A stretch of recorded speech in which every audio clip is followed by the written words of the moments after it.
Alright, let's go. Am I the asshole for trying to roast a wild boar that turned out to be our druid? So I am Goliath Barbarian. 24ish might be made a small mistake, and now my party is furious with me and calling me a cannibal, which feels a bit extreme considering no one was actually eaten. Context: we'd been traveling through the Murkmire for a few days, low on rations, and I'd taken it upon myself to forage, hence it's apparently my meat-only diet is problematic. Sorry, your trail rations are sad little oat bricks and taste like cursed cardboard. While the wizard and rogue were arguing over map directions, I spotted a perfectly plump wild boar rooting around in the brush nearby. No color, no gear, no signs of magical glowing eyes. Just a boar. So I did what any self-respecting barbarian raised in the Icefang reaches would do.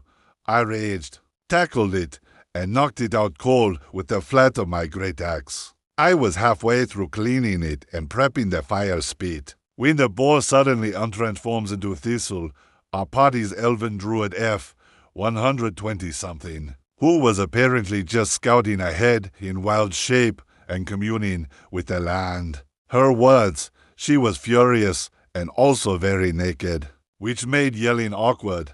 Now the whole party is mad at me. The bard said I committed intra-party violence. The wizard called it sentient meat crimes.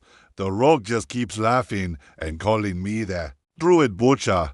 Thistle refuses to talk to me unless I apologize to the forest spirits. My defense: she didn't say she was shifting. She didn't give a sign. She knows I get very serious about meat. She was acting like a regular boar. Now we raid down a scout because she doesn't feel safe while shaping around me anymore. AITA for trying to cook what turned out to be my teammate. Or is this really on her for not giving a heads up before becoming dinner-shaped? Okay, first of all, someone needs to tell Thistle that if she's going to wild shape into animals, she probably shouldn't do it around people that want to eat said animal.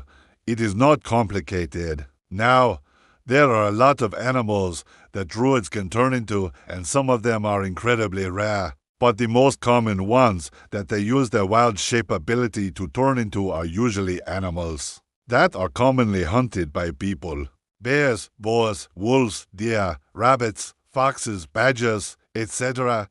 I get it. Like, this is a hard one, because if you're looking at an animal and you're like, oh, that would make a good meal, your first thought is not usually, oh, I wonder if this is a party member in disguise. It's more like, oh, where did my fish tacos go?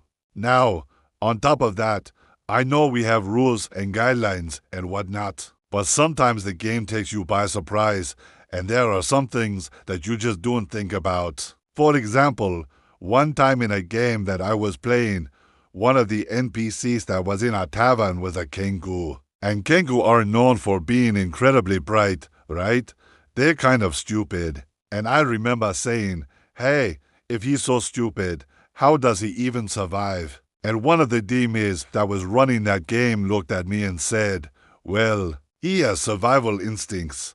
And I was like, yeah, but those are pretty low intelligence checks. Right. And the DM looked at me and said, well, yes, but you've only been playing this character for about a month. So I get it. Sometimes you just don't think of things. And I think that maybe after a month or two of playing D&D, the idea of tackling and roasting a party member isn't that far-fetched. But with that being said, come on, guys. Let the man eat his protein. He has been cursed with bad rations for too long, and that's gonna lead to some serious munchies. So let him munch on his teammates. What do you think? Am I the asshole?